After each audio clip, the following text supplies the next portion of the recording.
The phone screen lit up my dark living room. It was 2 a.m. I hadn't slept in days, not really. The name on the screen made my stomach drop so fast I felt dizzy. Maya. 6 months. 6 whole months of silence. Not one call. Not one text. Not even a like on a Facebook post where my friends were writing, "Stay strong." 6 months since my husband, Ryan, told me he was leaving. 6 months since my best friend in the whole world vanished from my life. My hands were shaking so hard I almost dropped the phone. I opened the text. It wasn't an apology. It was an invoice. No, it was worse. It was a request. Greta, hi. Look, I know this is weird. But Ryan and I really need you to sign the papers. We can't close on the lake house until you give up your claim on this one. Ryan and I. Those 2 words. They just hung there. Ryan and I. It wasn't a typo. I knew it instantly. All the little puzzle pieces from the last 6 months slammed together. The way she stopped answering my calls the same week he packed his bags. The way she said she was too busy with work to come over and help me box up his things. Maya. My maid of honor. The godmother to my children. She wasn't just gone. She was with him. And now, after 6 months of leaving me to cry alone on the kitchen floor, she had the audacity to ask me for my house. The house I raised my children in. The house I painted. My name is Greta Swanson. I'm 48 years old and my life is a dumpster fire. A year ago I was packing school lunches, planning a vacation to Florida, and arguing with Ryan about painting the kitchen. I thought my biggest problem was my son, Josh, failing his college math class. I was normal. I was happy. Or I thought I was. Now I'm just empty. I'm a ghost in my own home. Voiceover break. Oh, hi there. See you. Thank you for listening to my story. Please. If you've ever felt broken, if you've ever been betrayed by someone you loved, please subscribe to this channel. I really need to know I'm not alone in this. Please. It would mean the world to me. Maya and I. We were closer than sisters. We met in college. We shared everything. Cheap pizza, bad boyfriends, maternity clothes. When my mom passed away from cancer, she was the one who held my hand at the funeral. She was the one who helped me pick out my wedding dress. You and Ryan are forever, Greta, she whispered to me that day, fixing my veil. Forever. I built my whole life around 2 people, Ryan and Maya. And in one single week, they both decided I didn't exist anymore. They threw me away like I was nothing. The ghosting was the cruelest part. It was a different kind of pain. After Ryan left, I called her. Texted. Maya, please, I can't do this alone. Maya, I haven't eaten in 2 days. Maya, please just tell me you're okay. My messages turned from desperate pleas to angry rants, and finally, to nothing. Just silence. Thought she was sick. I thought maybe she was in trouble. I even called the police in her town to do a wellness check. They called me back and said, "Ma'am, she's fine. She just doesn't want to talk to you." That silence was a sickness. It ate me alive for 180 days. And now this text. We can't close on the lake house until you give up your claim on this one. This house. The one my father helped me put a down payment on before he passed away. The one where I taught my kids to ride their bikes in the driveway. The one where I held my son after his first bad breakup. Ryan's name was on the loan, but this was my home. The divorce papers said we had to sell it and split the money. But I was fighting to keep it. It was the only thing I had left. And she knew it. She knew, and she was asking me to just give it to them. They wanted to take my last piece of safety. They wanted to leave me with nothing. Ryan, the man who promised to love me in sickness and in health. And Maya, the woman who promised to be my friend forever.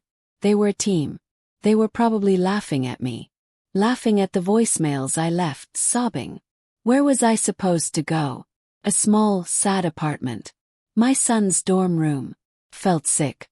My whole body was shaking. Voiceover break. Where are you watching this from? Please tell me in the comments. I truly hope that wherever you are, your family is safe and your friends are loyal. May God bless you and your family, and may you never ever feel this kind of pain. I sat on my cold kitchen floor until the sun started to come up.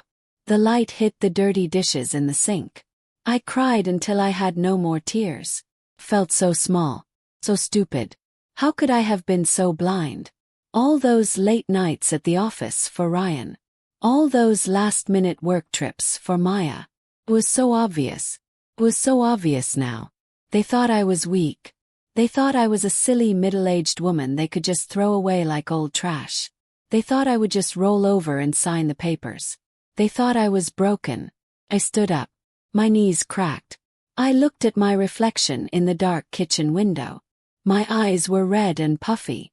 I looked like a ghost. But as I stared at the sad woman in the glass, something changed. The sadness started to burn. Got hot. Turned into something else. Turned into anger. A deep, cold, quiet anger I had never felt before in my entire life. They wanted the house. They wanted to build their new life on the ruins of my old one. They thought I was finished. They thought I would just give up. Voiceover break. Stick with me. Stay until the end. 'Cause I promise you. What I did next. They never saw it coming. My fingers stopped shaking. Picked up the phone. Her text message was still glowing on the screen. Greta, hi. Look, I know this is weird. But Ryan and I really need you to sign the papers. I took a deep breath. I typed one single reply. Maya, I wrote.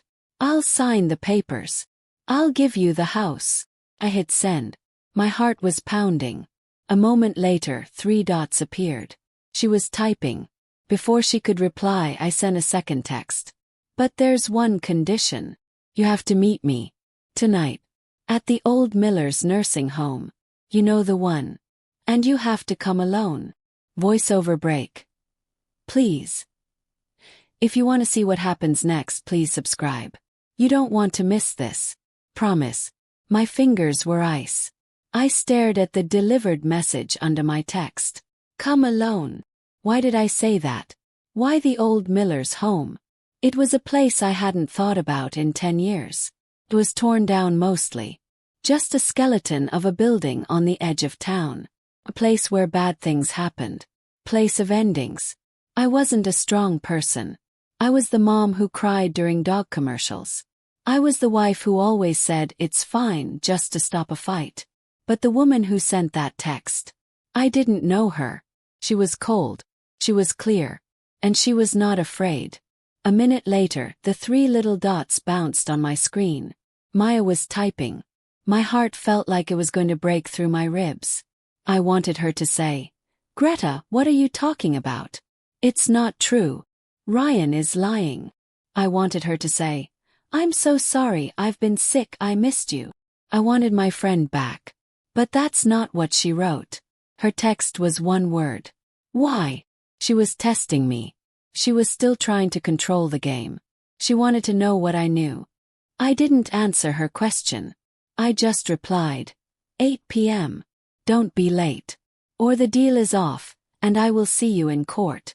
And Maya. I will burn everything down. I watched the message turn blue. Read. The 3 dots popped up again. And then they vanished. She didn't reply. But I knew she would be there. She and Ryan wanted that lake house. They wanted my house. They wanted my life. They were so greedy. They would do anything. And I was counting on that. They thought they were taking my house. No.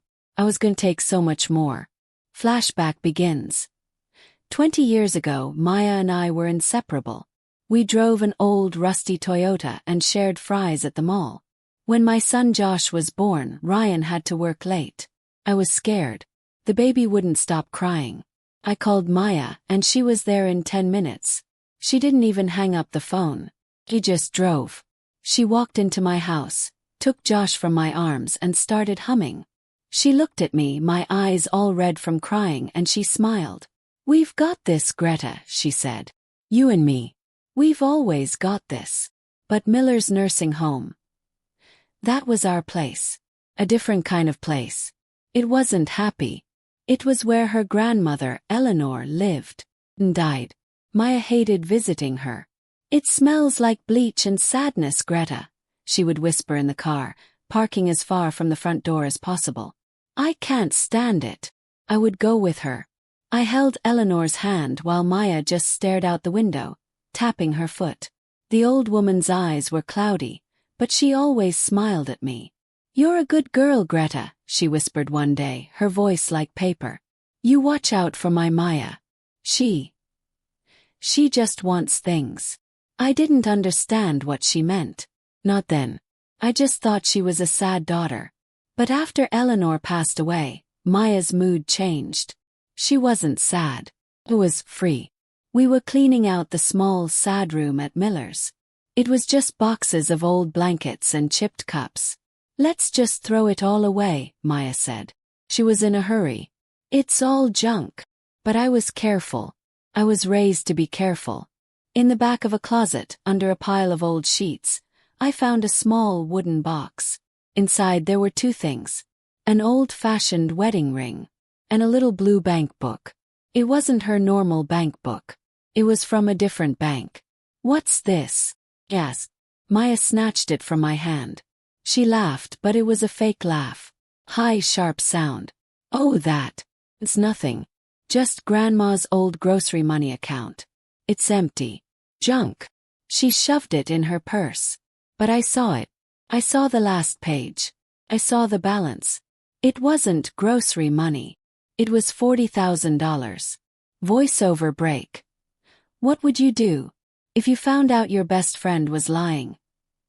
A big, big lie? Would you have said something right then? Or would you have kept quiet just to keep the peace? Tell me. What kind of person are you? Kept quiet. I loved her. I told myself I must have read it wrong. I told myself it was none of my business. 2 weeks later, Maya and her first husband, Mark, put a down payment on a brand new car. A shiny black convertible. Where did you get the money? I asked, amazed. Maya smiled, slipping on her sunglasses. Oh, Mark got a bonus. You know, work stuff. She never mentioned the book. And I never asked again. I buried the secret. I buried it deep because I needed my friend. Chose to be blind. Present day.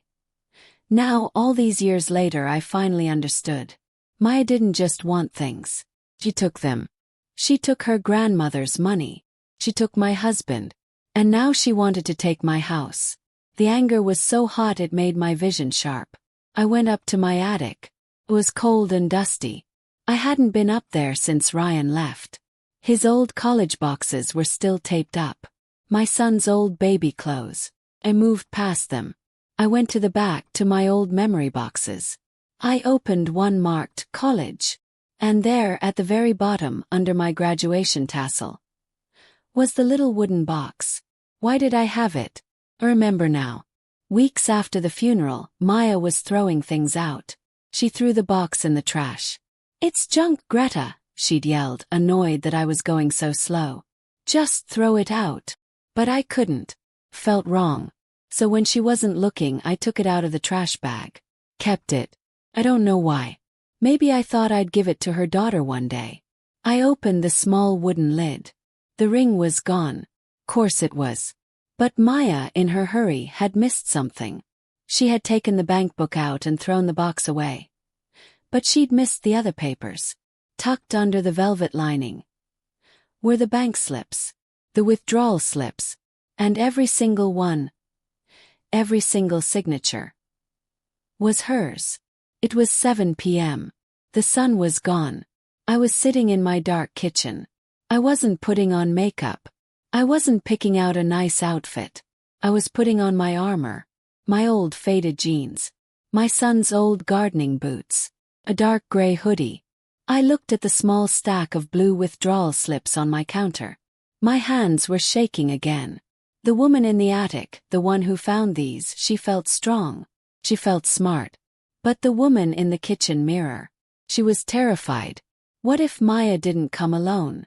What if Ryan was hiding in the darkness, waiting for me? He was a big man. And I was just a sad, tired woman. The drive to Miller's was the longest 15 minutes of my life. My old minivan rumbled down the highway. Every car that got too close made me jump. I passed the Little League baseball field where I watched my son play. I passed the movie theater where Ryan and I had our first date. My whole life was just ghosts. Ghosts on every street corner. The little wooden box was on the passenger seat. Felt like a bomb. It was heavy with all the lies. Heavy with 20 years of silence. I was finally going to say the things I was too scared to say. I just prayed I would be brave enough. I turned onto the old, broken road. Weeds and grass grew through the pavement. And then I saw it. Miller's nursing home. It was a black, broken shape against the dark sky. Most of the building was gone, knocked down. But the main entrance was still standing. The windows were all boarded up. "No trespassing," a red sign warned. It was so quiet. The kind of quiet that feels loud. I parked my van under a big, dead tree, just like I said I would. I turned off my engine. I turned off my lights. And I waited. My heart was a hammer against my ribs. What am I doing? What am I doing? Right at 8:03 p.m., bright headlights cut through the dark. It wasn't Ryan's big, loud truck. It was a brand new, shiny black sports car. Convertible. It was so new it still looked wet. Course it was. She parked right in front of the boarded-up doors, her bright lights shining right on my old van. Like a spotlight. She got out. I hadn't seen her in 6 months. My stomach twisted. She looked amazing. Her hair was blonder. She was wearing a beautiful, expensive white coat. She looked rich. She looked rested. She looked happy. And my heart didn't just break. Turn to ice. I didn't answer her question. I just replied, 8 p.m. Don't be late. Or the deal is off, and I will see you in court. And Maya, I will burn everything down. I watched the message turn blue. Read. The 3 dots popped up again. And then they vanished. She didn't reply. But I knew she would be there. She and Ryan wanted that lake house. They wanted my house. They wanted my life. They were so greedy. They would do anything. And I was counting on that. They thought they were taking my house. No. I was going to take so much more. Flashback begins. 20 years ago, Maya and I were inseparable. We drove an old, rusty Toyota and shared fries at the mall.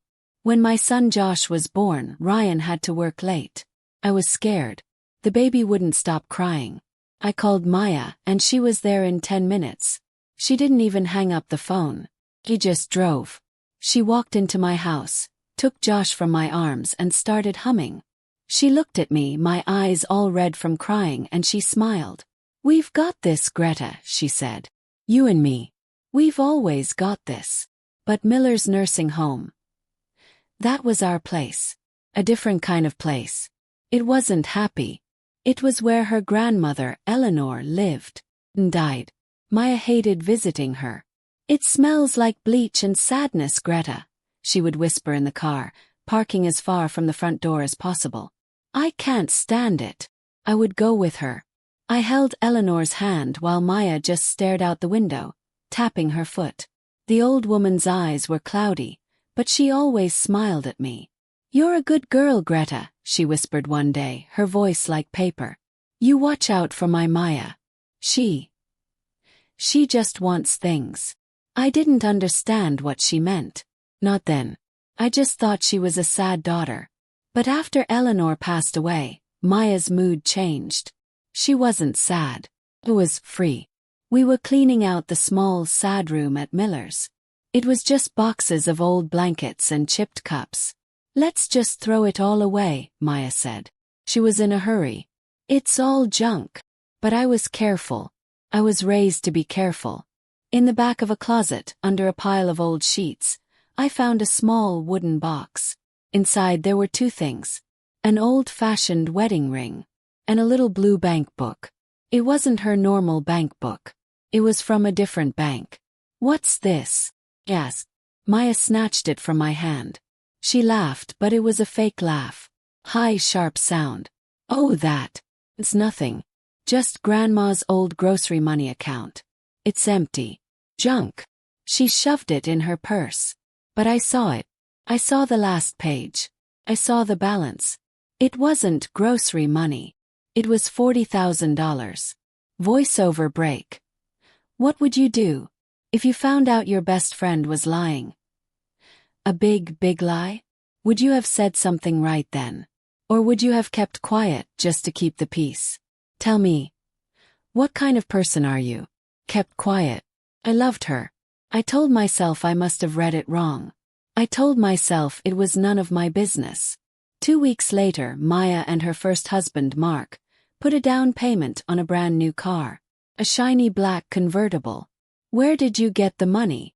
I asked, amazed. Maya smiled, slipping on her sunglasses. Oh, Mark got a bonus. You know, work stuff. She never mentioned the book. And I never asked again. I buried the secret. I buried it deep because I needed my friend. Chose to be blind. Present day.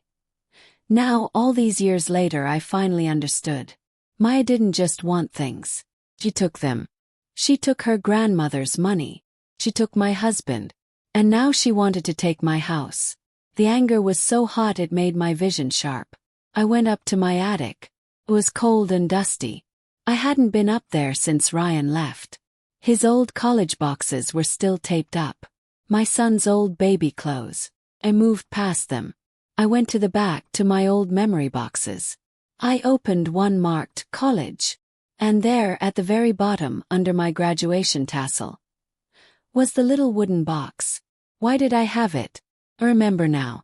Weeks after the funeral, Maya was throwing things out. She threw the box in the trash.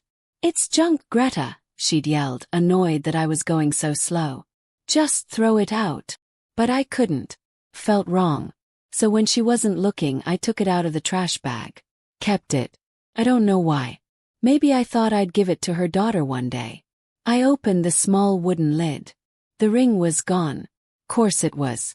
But Maya, in her hurry, had missed something. She had taken the bank book out and thrown the box away. But she'd missed the other papers. Tucked under the velvet lining were the bank slips, the withdrawal slips, and every single one, every single signature, was hers. It was 7 p.m. The sun was gone. I was sitting in my dark kitchen. I wasn't putting on makeup. I wasn't picking out a nice outfit. I was putting on my armor, my old faded jeans, my son's old gardening boots, a dark gray hoodie. I looked at the small stack of blue withdrawal slips on my counter. My hands were shaking again. The woman in the attic, the one who found these, she felt strong. She felt smart. But the woman in the kitchen mirror, she was terrified. What if Maya didn't come alone?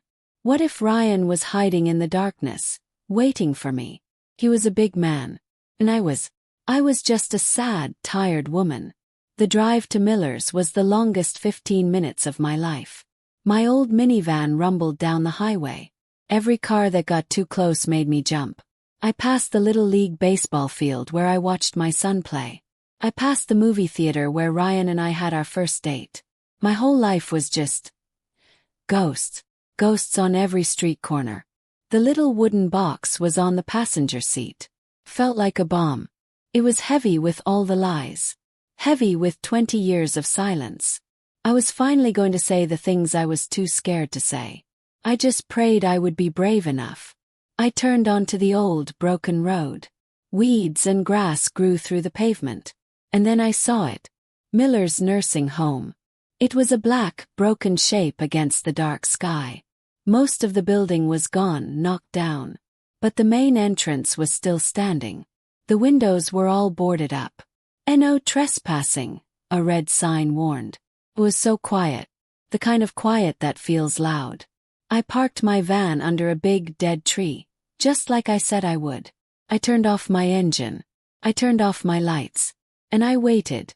My heart was a hammer against my ribs. What am I doing? What am I doing? Right at 8:03 p.m., bright headlights cut through the dark. It wasn't Ryan's big, loud truck. It was a brand new, shiny black sports car. Convertible. It was so new it still looked wet. Course it was. She parked right in front of the boarded-up doors, her bright lights shining right on my old van. Like a spotlight. She got out. I hadn't seen her in 6 months. My stomach twisted. She looked amazing. Her hair was blonder. She was wearing a beautiful, expensive white coat. She looked rich. She looked rested. She looked happy. And my heart didn't just break. Turned to ice. She didn't walk to my van. She didn't wave. She just stood by her fancy car, crossing her arms. She looked bored. She looked annoyed. "Greta," she called out. Her voice was sharp. "Are you kidding me with this place? Smells like wet dirt. Did you bring the papers or not? I don't have all night." "No, I'm sorry." "No, how are you?" Not even a hello. "Did you bring the papers?" She was treating me like I worked for her. The fear I felt all day vanished. It was gone. And something else took its place. Something cold and hard. Got out of my van. I walked toward her, but I stayed in the shadows, just outside the bright light of her headlights. "Hello, Maya," I said. My voice was low. It didn't shake. Surprised me. This place brings back memories, doesn't it? I didn't walk right to her. I walked over to the old rusty benches by the door. The benches where we used to sit and wait. "I remember you hated it here," I said. "You always said it smelled like bleach. And sadness." Maya huffed. She tapped her expensive shoe on the gravel. "I don't have time for your weird memory game, Greta. Ryan is waiting for me. We have plans. Just give me the papers you signed. You sign, I sign, we are done. You can go back to whatever it is you do. And we can finally move on with our lives." "Move on," I whispered. The word tasted like poison. Move on. Like the last 20 years were nothing. Like I am nothing. Like our friendship was nothing. "You're right," I said. "Let's get down to business." I saw her shoulders relax. She smiled. She thought she had won. She thought I was the same weak, silly Greta. She held out her hand like she was waiting for me to bring her a pen. "The papers, Greta." I walked back to my van. I opened the passenger door. I reached in. But I didn't grab the divorce papers. I grabbed the small, dusty wooden box. I walked back toward her, stepping right into the bright white light of her car. I held out the box. "I believe this is yours," I said. Her smile disappeared. She looked at the box. And her face. It went white. Whiter than her expensive coat. I don't know what that is," she stammered. Her voice was shaking now, not mine. "I've never seen that box before in my life." "Really?" said. I opened the lid. It was empty. Except for the little stack of faded blue papers. The withdrawal slips. "Because your grandmother's bank book said this box held $40,000. But these bank slips. They say you took all the money. The day after she died. In 5 trips. And that signature. It looks like your name, Maya. But it doesn't look like hers." She stared at the slips. She wasn't breathing. The rich, powerful woman was gone. Now she was just a scared girl in a dark, empty parking lot. You kept those," she whispered. Her eyes were wide. "Greta, you don't understand," she hissed. She took a step toward me. "You think this is about that stupid money.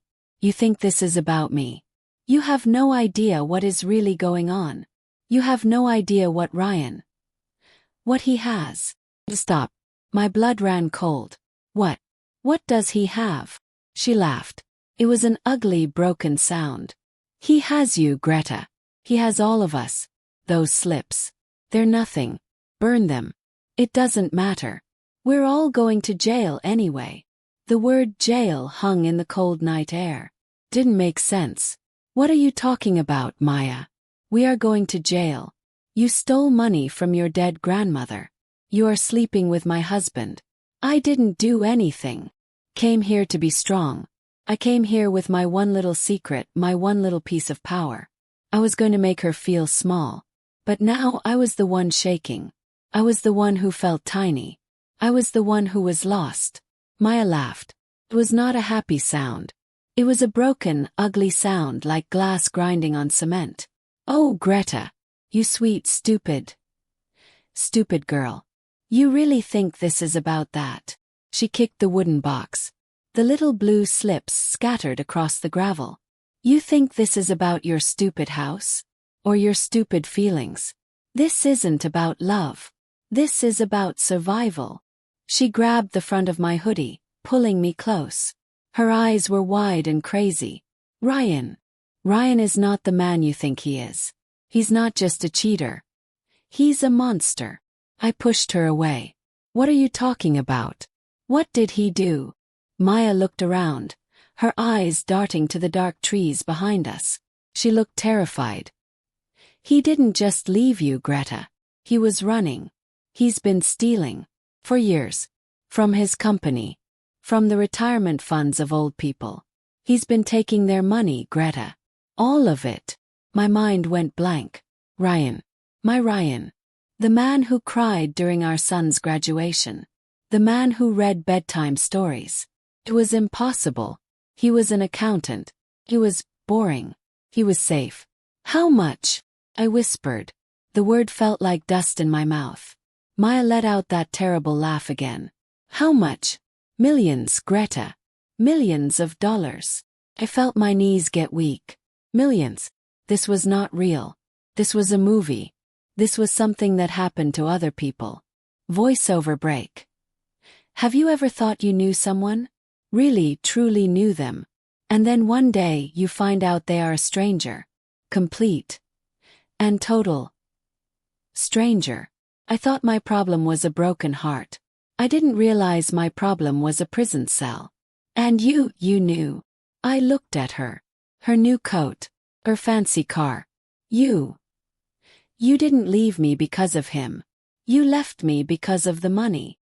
He paid me, Greta, she screamed. At first I found out by accident. I saw the bank records. I was going to tell you. I swear I was. But then, he offered me a new life. He offered me a piece of it. He said you were weak. He said you were too stupid to ever notice. He said you would be the one to take the fall when it all went bad.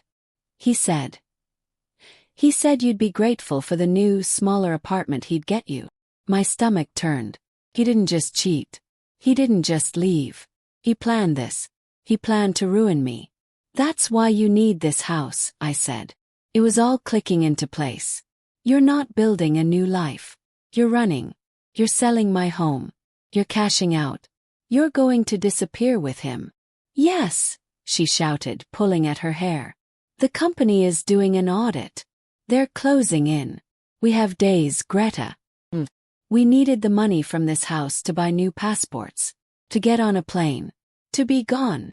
I shook my head. This is your problem. This is his problem. Not mine. I didn't do anything. I fumbled in my pocket for my phone. My fingers were numb. I'm calling the police. Right now. No. Maya lunged and grabbed my wrist. Her nails dug into my skin. You idiot. You call the police and you go to jail first. Where do you think he put all the money, Greta? Who do you think all the secret bank accounts belong to? Froze. I thought of all the papers Ryan made me sign over the years. Just tax stuff, honey. Just moving our retirement money, babe. Sign here. And here. He always said I wasn't good with numbers. He always said he would handle it. No. I whispered. The word had no air. He put it in your name, Maya hissed. Her face was an inch from mine. All of it. Every stolen penny. It's all in offshore accounts. It's all tied to your social security number. He forged your signature. As far as the police are concerned. You are the thief. You are the one who stole from old people. And he's just the poor, sad husband who found out his wife was a criminal. My legs buckled. I fell against the side of my cold van. Well, me. My son, Josh. What would he think? I would lose everything. My house. Name. My son. I was going to prison for a crime I didn't even know about. I was trapped. I looked at Maya. The fear was gone from her face. It was replaced by a cold, hard look. She had me. She knew she had me. So you see, Greta, she said, smoothing down her white coat. We have a problem. I need you to sign those divorce papers. I need you to give up this house. Because if you don't, I have a different set of papers. She reached into her expensive purse and pulled out a folded envelope. I was hoping I wouldn't have to use this. It's a sworn statement. From me. It's a letter to the police. It details everything I saw you do. How you planned it all. How you bragged about it. It's my word. Against yours. So, are you going to sign the house over, or am I giving this to the police right now? My world just stopped. The air in my lungs turned to ice. Well, she said jail. She wasn't just my best friend who betrayed me. She was a monster. Stranger. This woman in the expensive white coat. She was holding a piece of paper in one hand and a pen in the other. It was a choice. But it wasn't a choice. It was a cage. Sign away your home or I will send you to prison. All the anger I felt before was gone. It was replaced by a cold, black, deep terror. I wasn't just losing my past. I was losing my future. I looked at her face. Her pretty blonde hair. Her calm blue eyes. How many times had I cried in front of this woman? How many times had she held my hand and said, "It will be okay, Greta. I promise." She was the sister I never had. And she was standing here under the dark sky, telling me she would help my husband frame me. She would help him put me in a cold metal room. For a crime he committed. The affair. That was a cut. This was poison. This was killing me from the inside out. And then I thought of him. My son. My sweet, smart boy at college. He was studying to be a doctor. He was so proud of me. What would this do to him? He would see his mother in handcuffs on the news. He would hear the words thief. He would hear that I stole money from old sick people. He would hate me. Ryan and Maya would make sure of it. They would tell him I was a monster. I would lose my son. Forever. And that was a pain worse than jail. Worse than anything. Tick-tock, Greta, Maya hissed. She tapped her pen on the folded white paper. That fake witness statement. I'm getting cold. And Ryan is waiting. What is it? Your signature? Or a phone call to the police? You have 10 seconds. She was enjoying this. I could see it in her eyes. Power. She loved having power over me. All those years I thought she was my friend. Was she just waiting? Was she always jealous? Was she just waiting for the moment when she could finally step on my neck? Voiceover break. Tell me.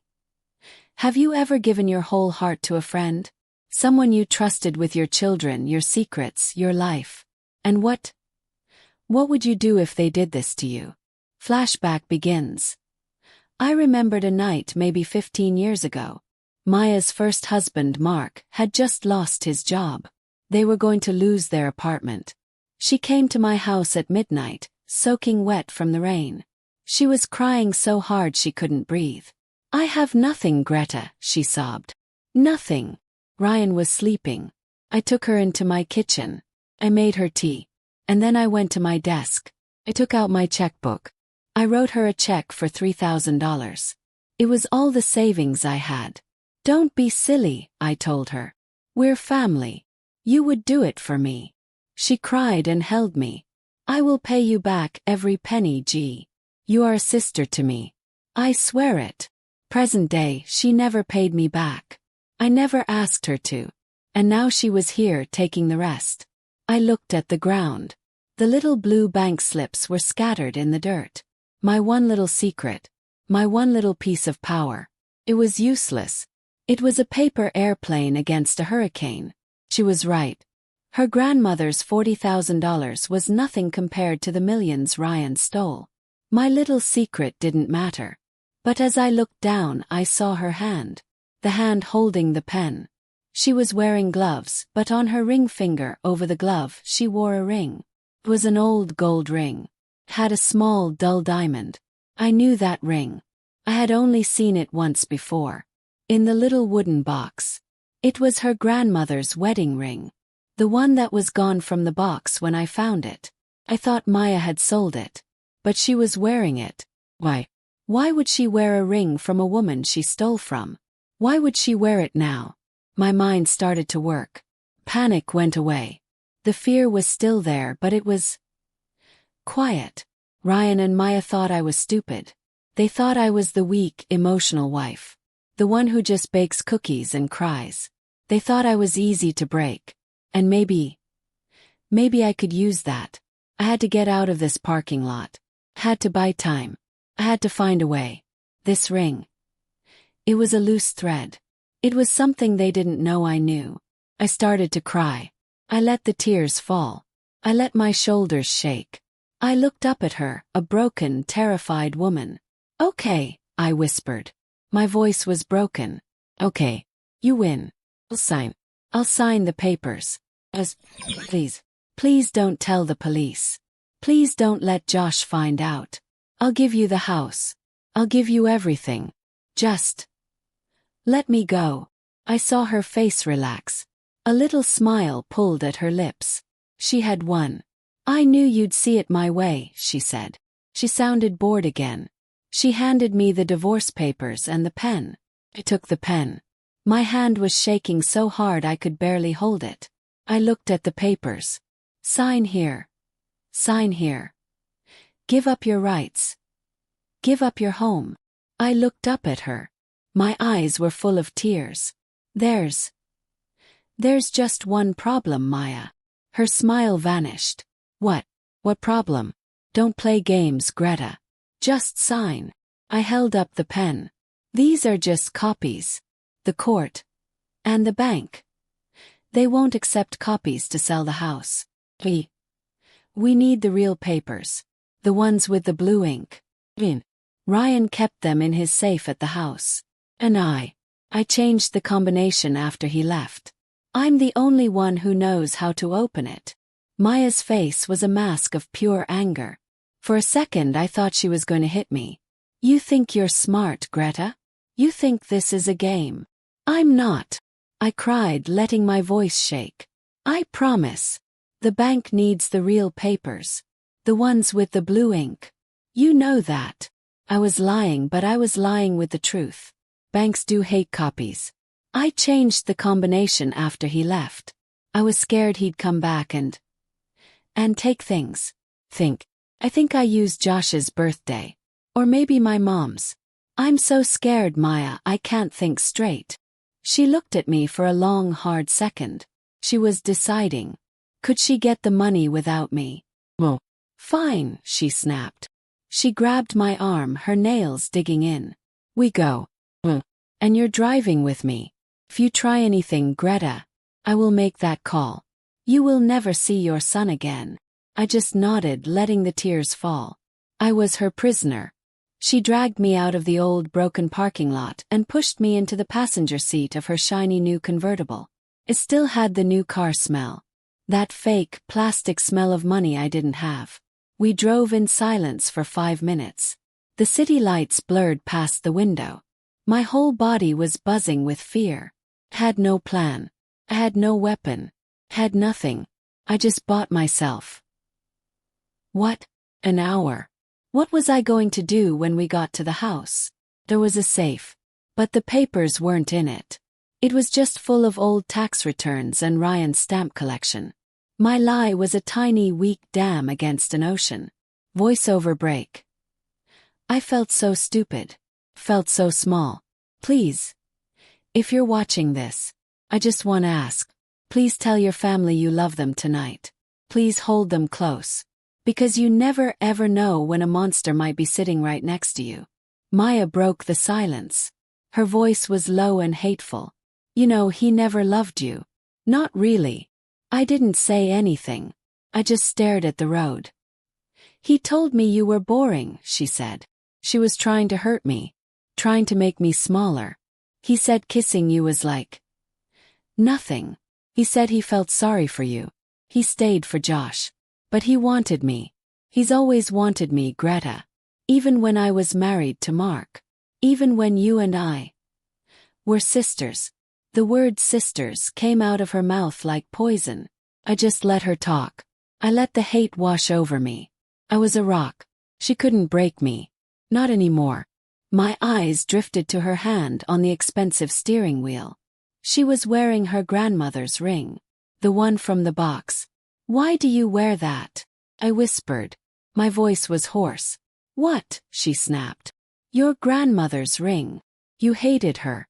You stole from her." Maya's face went tight. She gripped the wheel so hard her knuckles turned white. "Shut up, Greta. You don't know anything about my family. You don't know anything about me. You just lived in your perfect little house with your perfect little son. You had everything." Her voice cracked on the last word. It was a sound I had never heard from her. It wasn't anger. It was faint. Before I could think about it, her phone rang. The bright screen lit up the dark car. The name on it made my blood run cold. Rain. Maya's whole body changed. She went from angry to scared. She fumbled with the phone, hitting the speaker button by accident. Hello, she stammered. Ryan's voice filled the car. It was cold. It was hard. It was not the voice of the man I married. "Where are you?" he demanded. I'm with Greta, baby. It's fine. We just have to go to the house. There's a small problem with the papers." "A problem?" he yelled. "Maya, we don't have time for problems. The audit meeting is tomorrow. We're supposed to be on a plane tonight. Get her to sign. I don't care how you do it. Do you understand me?" "Yes, Ryan. Understand. I'm handling it. We're almost there." He hung up without saying, "I love you." Maya was breathing hard. She wasn't the monster in the car anymore. She was just another scared woman. She was terrified of him. We pulled into my driveway. My driveway. The one I had shoveled snow from for 20 years. The house was dark. It looked sad. "Okay," Maya said, her voice shaking. "Let's go. Where is this safe? And you better not be lying, Greta. Because I am not taking the fall for him. And I will drag you down with me. I swear it." She still had her fake witness statement. She still had all the power. I felt the last bit of hope drain out of me. I led her inside. The house was cold. I walked her to Ryan's old study. Behind the painting of the sad boat was the small, gray metal safe. It was real. "Okay. Good girl," Maya breathed. She looked relieved. "Open it. Now." I stood in front of the safe. My heart was pounding so hard I thought I would be sick. I knew the combination. It was our anniversary. 10/24. The day he promised to love me forever. But I couldn't open it. Not really. Because the papers weren't in there. I put my shaking hand on the little keypad. I took a deep breath. And I slowly, very slowly, typed in Josh's birthday. Beep. Boop. Beep. A little red light flashed. Error. What was that? Maya snapped. She moved closer. "Open it, Greta." I'm trying," said my voice cracking. I typed the numbers again. Beep. Boop. Beep. Error. "You are lying to me," she screamed. She raised her hand to hit me. I'm not. Sub. I'm just so scared. I can't remember. I think it was his birthday. Or maybe my mom's. I can't remember. Maya stared at me. Her face was white with pure rage. She knew. She knew I was playing her. "You bitch," she whispered. She grabbed me by the hair and slammed my head against the wall right next to the safe. "You will open this. Or I will call the police right now." Just as she pulled her phone from her pocket, we both froze. We heard a sound. Car door slamming. Hard. Right outside. In the driveway. A bright, angry light flooded the study window. Maya looked out. Her face went from anger to pure, cold terror. "He's here," she whispered. "He wasn't supposed to come here." The front door slammed open so hard the wall shook. "Maya!" The voice wasn't Ryan's. Not the Ryan I knew. Not the man who read stories to our son. This voice was like gravel. It was cold. It was terrifying. He filled the doorway of the study. He was wearing a dark, expensive suit, but his tie was pulled loose. His eyes were red. He didn't even look at me. He looked right at Maya. You were supposed to be at the airport. You had one job. Maya, the woman who had just threatened to send me to jail, looked like a scared little girl. She was shaking worse than I was. She lied, Ryan. She lied about the safe. She's playing games. She's trying to ruin everything. Maya pointed at me, her finger trembling. She was trying to save herself. She was throwing me to the wolf. And now the wolf was turning. His eyes found me. I hadn't seen this man in 6 months. My husband. He looked right at me. And I saw nothing. No love. No hate. No sadness. Just pity. Like I was a broken chair in his way. Greta, he said. His voice was quiet. It was the quietest, scariest sound I had ever heard. Open. Now. This was not a request. This was a command. I flattened myself against the wall. I can't, I whispered. I can't remember. Ryan, what is going on? Why are you doing this? Why are you with her? I was babbling. I was trying to find the man I married inside that cold, dark suit. I was trying to find the man who held my hand when I was sick. He wasn't there. Voiceover break. They tell you that you should be afraid of strangers in the dark. No one tells you to be afraid of the man you sleep next to. No one tells you that the person you love most in the world might be the biggest monster you will ever meet. My heart was breaking. But my body was just trying to stay alive. Ryan let out a sound. It was almost a laugh, but there was no humor in it. You can't remember.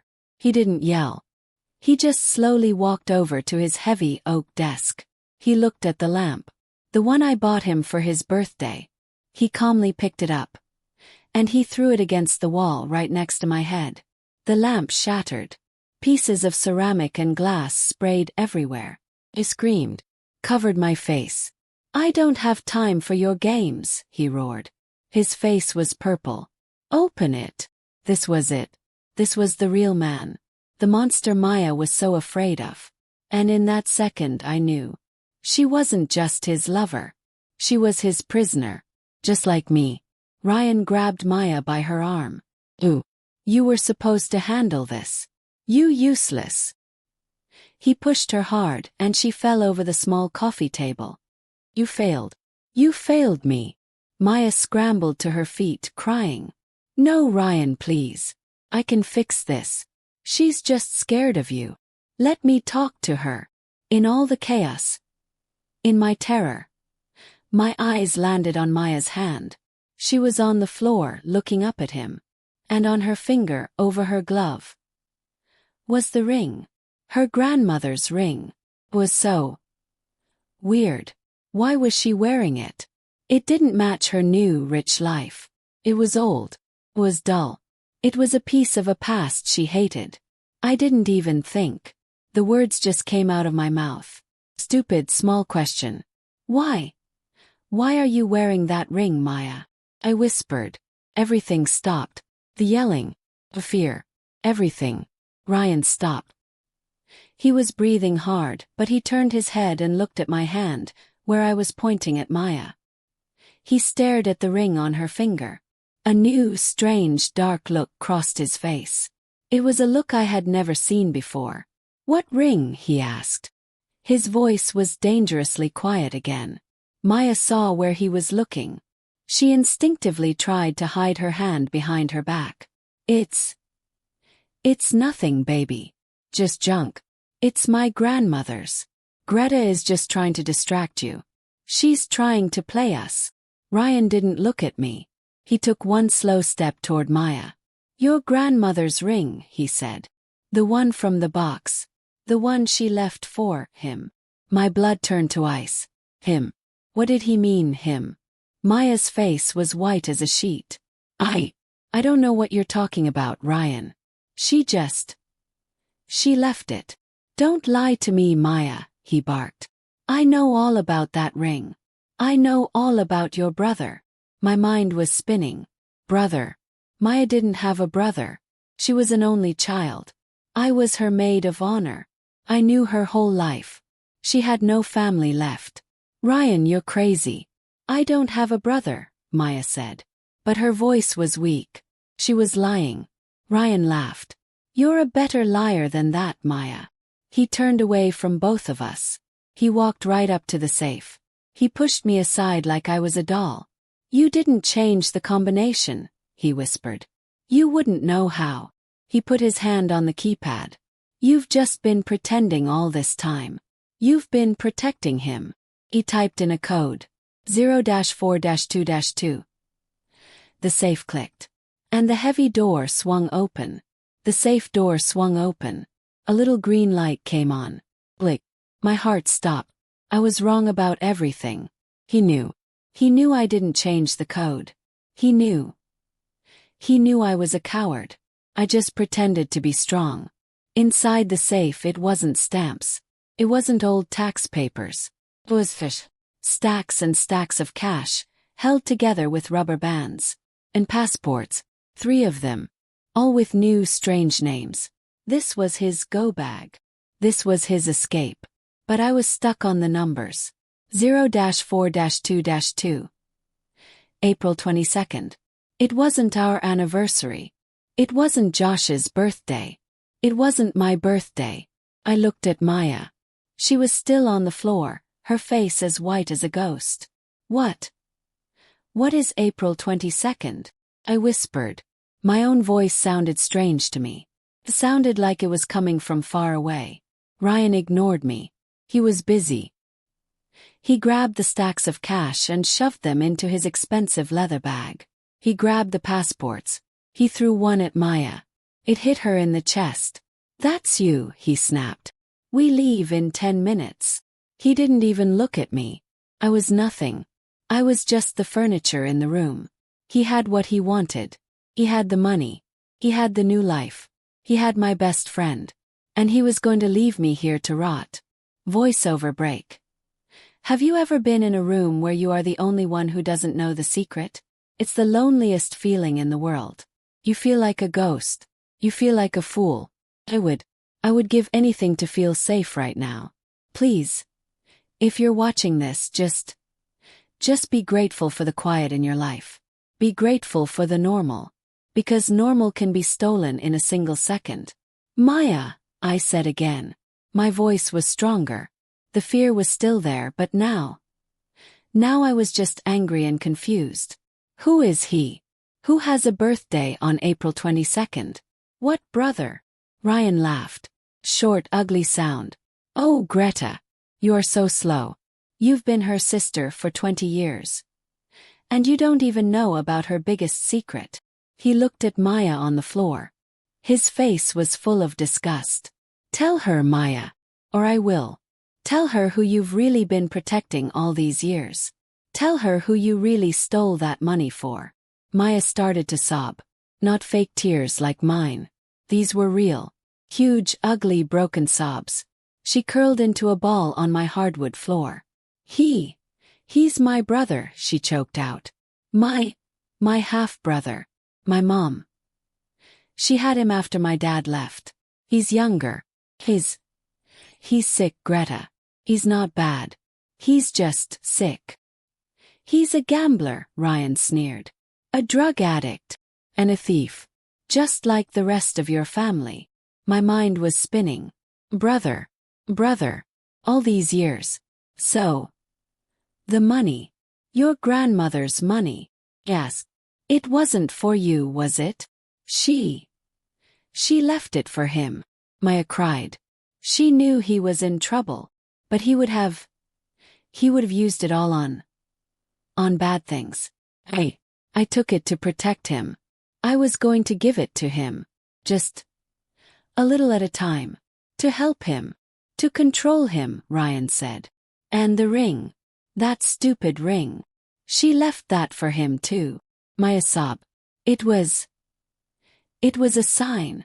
So he would know. So he would know she loved him. I wear it so I won't forget him. I wear it to To keep him safe. I stared at her. The woman I thought I knew. She was a stranger. Her whole life, her whole family, was a lie. And Ryan. He knew. He knew all of it. That's right, Ryan said, zipping his bag. He looked like he was enjoying this. April 22nd. That's his birthday. The brother you said didn't exist. He looked at Maya with pure hate. That was my password, Maya. My little reminder. A reminder of the other secret you were keeping. The other man you were giving money to. My money. I suddenly understood. My blood ran cold. This wasn't a love story. This wasn't an affair. This was blackmail. You didn't love her, I whispered, looking at Ryan. You found out about her brother. You found out she was stealing. And you used her. You used her to help you. You made her your partner. She was easy, Ryan said with a shrug. She was already a thief. It just took a little push. And a lot of money. To make her my thief. He was proud of himself. He had trapped us both. He zipped the bag. It was done. Get up, Maya. We're leaving. He looked at her, a crying mess on the floor. Then he turned to me. His eyes were completely dead. As for you, Greta. You're right. You didn't do anything wrong. You're just a sad, boring, stupid housewife. And that's why you are the perfect person to take the blame. He pulled out his phone. The police will be here in 5 minutes. I just sent them an anonymous tip. Worried friend. A tip with all your secret bank account numbers. The ones in your name. I've been filling with stolen money for 5 years. He smiled. Goodbye, Greta. He grabbed Maya's arm and pulled her to her feet. Let's go. No, Maya screamed. She ripped her arm away from him. My ring. My ring. I dropped it. She fell to her knees and started scrambling on the floor. Her hands patting the wood, searching desperately through the broken pieces of the lamp. I can't leave my ring. I can't. Ryan's face turned purple with rage. I am not going to jail for a stupid, cheap ring. Leave it. He grabbed her hair. But just as he did, Maya's hand closed around something. It wasn't the ring. It was a long, sharp, pointed piece of broken white ceramic. From the lamp he had smashed. And she stood up. Get away from me, Ryan. Maya screamed. Her voice was not weak anymore. It was a raw animal sound. She was holding the white, sharp piece of the broken lamp. Her hand was shaking, but she pointed it right at his heart. Ryan stopped. He actually took a step back. He was surprised. He was used to her being scared. He was used to her obeying. He looked at the shard, then at her face. Maya. Don't be stupid, he said. He tried to sound calm. Put that down. We're leaving. Now. But she didn't move. And I just stood by the wall. I wasn't breathing. My best friend, my enemy, was standing between me and my husband, and she had a weapon. You were going to leave him, weren't you? Maya sobbed. Her eyes were wide and crazy. My brother. You were just going to leave him here. You promised. You promised you'd get him out. You promised he could come with us. Ryan laughed. That cold, ugly laugh. Your brother. That junkie. He's a loose end, Maya. He's a risk. I was never taking him. I was gonna make a little phone call.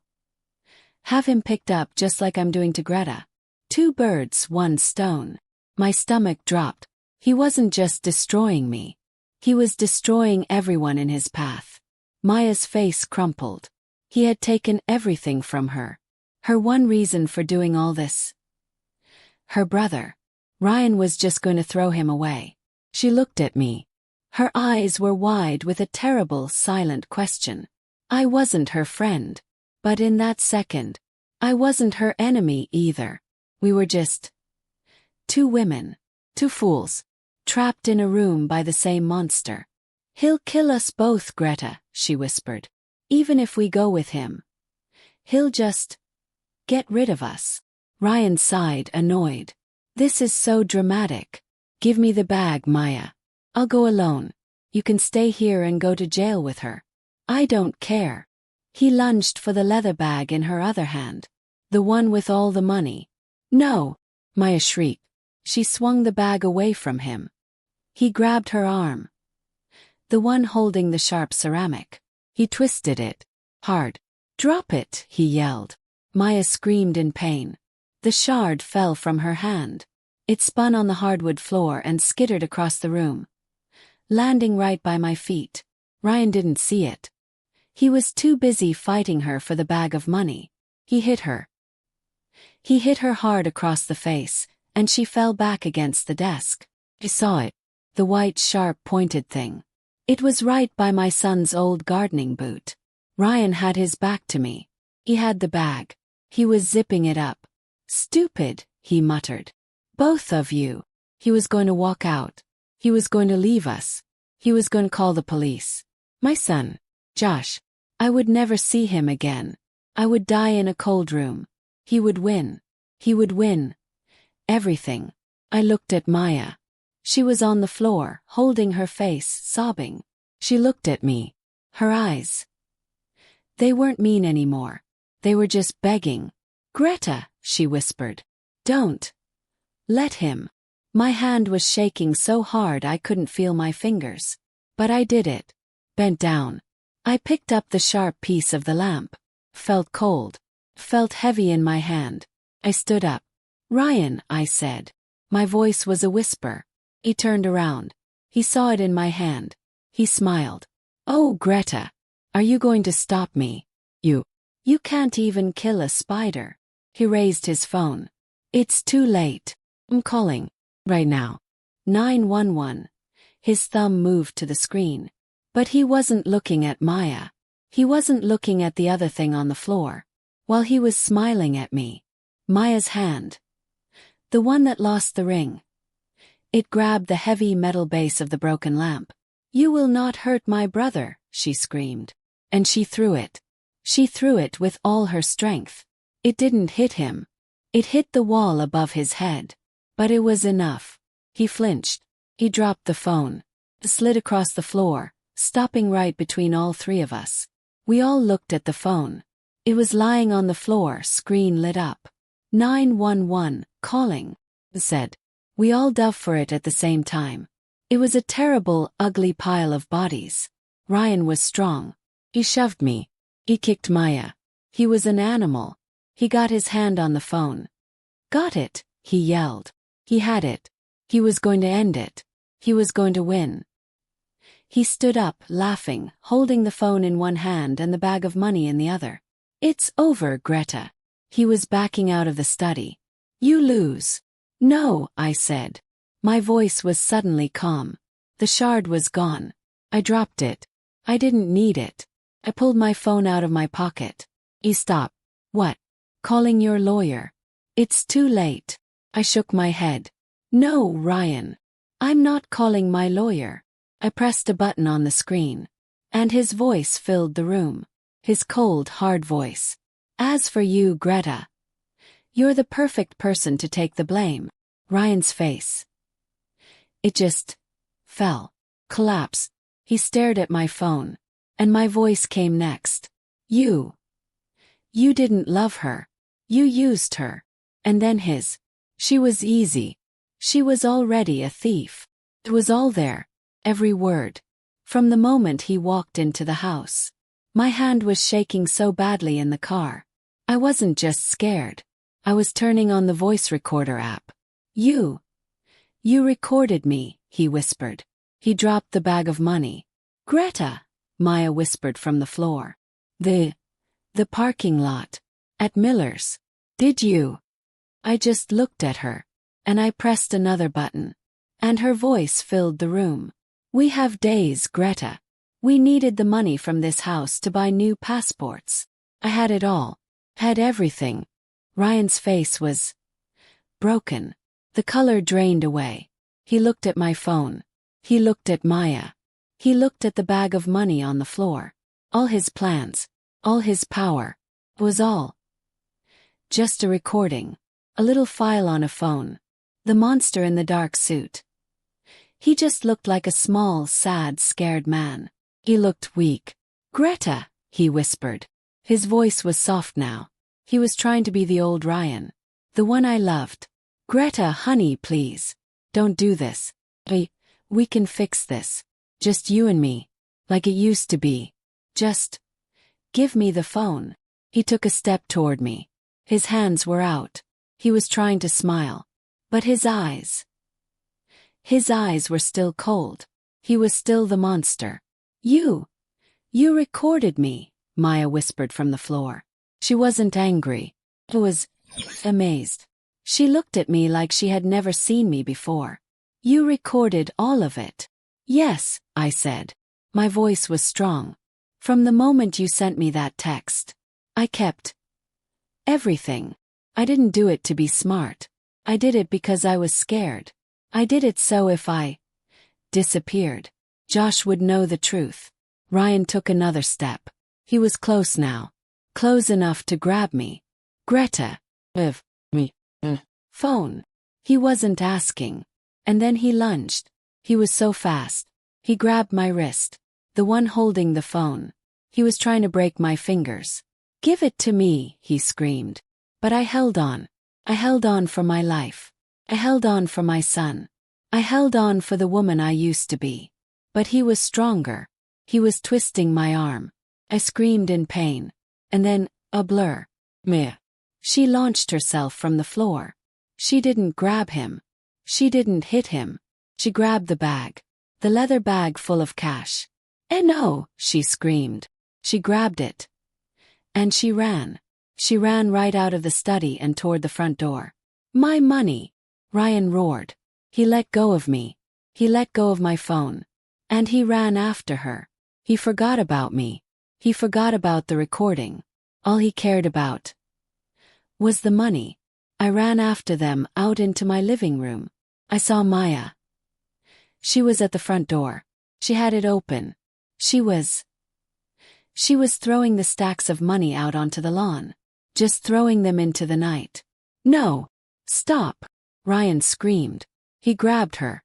He threw her to the ground. He started scrambling on the porch trying to get the cash. And that's when we all heard it. It wasn't from my phone. It wasn't from a recording. It was a new voice. A loud, booming voice from a speaker. "This is the 911 operator. We have recorded a conversation about a felony and a domestic disturbance. Officers are on site. Put your hands in the air." Ryan froze. He was on his knees on my front porch, covered in his stolen money. Maya was on the steps laughing. Broken, crazy laugh. Red and blue lights flashed. They lit up the whole street. They lit up Ryan's face. The monster was just a man on his knees. It was over. It was really, truly over. The police were everywhere. They put Ryan in handcuffs. He didn't say a word. He just stared at me. His eyes were empty. They put Maya in a different car. She looked at me just before they closed the door. She didn't say, "I'm sorry." She just nodded. Like she was saying, "Thank you." I gave the police my phone. I gave them the recordings. I sat at my kitchen table for hours telling them everything. The ghosting. The lies. The safe. The brother. Everything. They didn't look at me like I was a fool. They looked at me like I was strong. When they finally left, the sun was coming up.